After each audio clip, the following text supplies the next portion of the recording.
I became a Cub fan in 1969, Todd. So that was the year. I do remember that my dad was extremely jacked about it, and I was like jacked with my dad. I remember vividly how much he didn't like Adolfo Phillips. And I couldn't figure that out. I'm like, Dad, they're Cubs. You have to like them, right?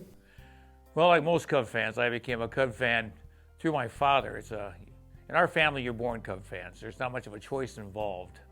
I remember after a softball game when I was in grade school, we went to my Grandma and Grandpa Hamerlinck's house after my softball game, and my dad says to me, hey, why don't you tell your Grandpa Hamerlinck who your new baseball team is? And I decided I was going to be a Cardinals fan, and he said, oh, no one in the Hamerlinck family is a Cardinals fan. My dad bled Cubby Blue.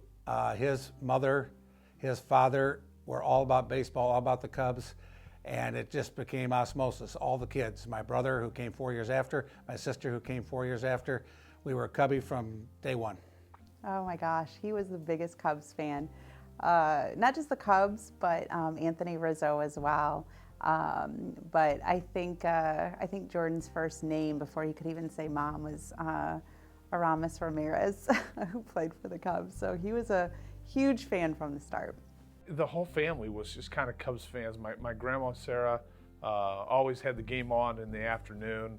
My family was farmers, my mom's side. So the game was always on, and the tractor was always on in the car.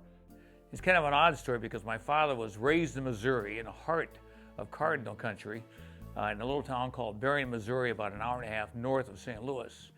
And as the story goes, at age 10, he's listening to his very first radio Cub Cardinal broadcast, actually very first baseball game radio broadcast, and the Cubs won. From that day on, my dad was a diehard Cub fan at age 10, and he had one little brother out of 7 kids. And my Uncle Harold, my late Uncle Harold, became a Cub fan as well on that very same day because older brothers, they corrupt their younger brothers. That's what they do. You know, my Grandma Brown, I remember she used to call me after Cubs games during the day or the night, and she'd want to talk about players. My Grandma and Grandpa Hamerlinck, they were big Cubs fans. They went to games. I remember when I was a kid, they used to go on these Cubs cruises. So we got to go to a Cubs game, and it was very early in the season of Anthony's first year with the Cubs. And Jordan liked him right away. He just, whatever it was about him, spoke to Jordan, and he latched on to that. And then we found out not long after that Anthony was a cancer survivor as well. And so that really inspired Jordan and made him an even bigger fan, not just in baseball, but in Anthony's positive attitude through all of that. And in September of that same season, we got to meet Anthony. Anthony actually invited Jordan. He heard about Jordan's story and invited Jordan as his personal guest to a Cubs game. Jordan got to hang out with him in the dugout, got a tour of the clubhouse, and we got to sit in Anthony's seats as well during the game. And so that was the best thing ever for Jordan. He thought that was so cool. He and Anthony were buddies now. And it inspired him so much so that a couple months after that, about 6 weeks before Jordan passed, he was given a puppy and named him Rizzo in honor of his favorite cubby. The Cubs are going to the World Series. The Cubs win the pennant. Oh, to get to the final out, actually I think about my dad.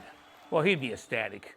And I'd start hearing all the stories about Lon Warnicki and Tinker's to Ever's the Chance and the 1945 Cubs. I think he would be doing the same thing that he would always do, sitting in the same rocking chair, wearing the same clothes, his lucky clothes, or his lucky Cub hat, and listening to the radio while watching TV, because that's how the Cubs win. I just thought how much it would have been appreciated if they could be there. And I know my dad saw it. I went to the cemetery Sunday morning, left him his little Cub brick, and we talked to each other. And he couldn't have been happier, I know that. I know a lot of Cubs fans cried. This has been a long time coming for us Cubs fans. But when that happened, I feel like, Anthony's almost like a family member to me. Oh my goodness. And how much Jordan would have enjoyed that it was Anthony that made that last catch to send them to the World Series was just unbelievable. I felt like it was a message from Jordan. I thought of my Grandma and Grandpa Hamerlinck and my Grandma Brown. It was emotional. I miss them a lot. And I wish they were here. I'm sure they would have thought what all the rest of us thought. This can't be real. To be honest with you, at the 8th inning, when I could see the way it was going, I had a good feeling, especially after the 3rd run scored on Fowler's single, that I started to distance myself a little bit from the TV and from my wife, and I went upstairs for a private time, thinking about the family and the Cubs and what that meant. Came down to see the double play. It's all good after that. You know, they would just be ecstatic.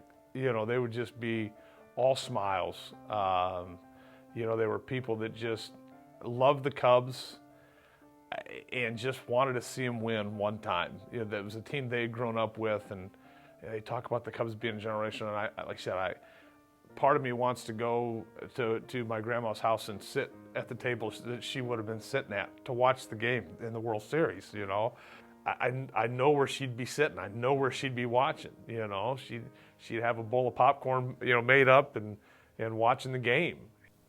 I walk my dogs in the cemetery where my dad and my brother are buried, and there's a peaceful feeling about that because I'm just down a block down the road from St. Mary's Cemetery. So I was driving home and I had my Cub hat on, and I said, you know what, I got to do this for Dad.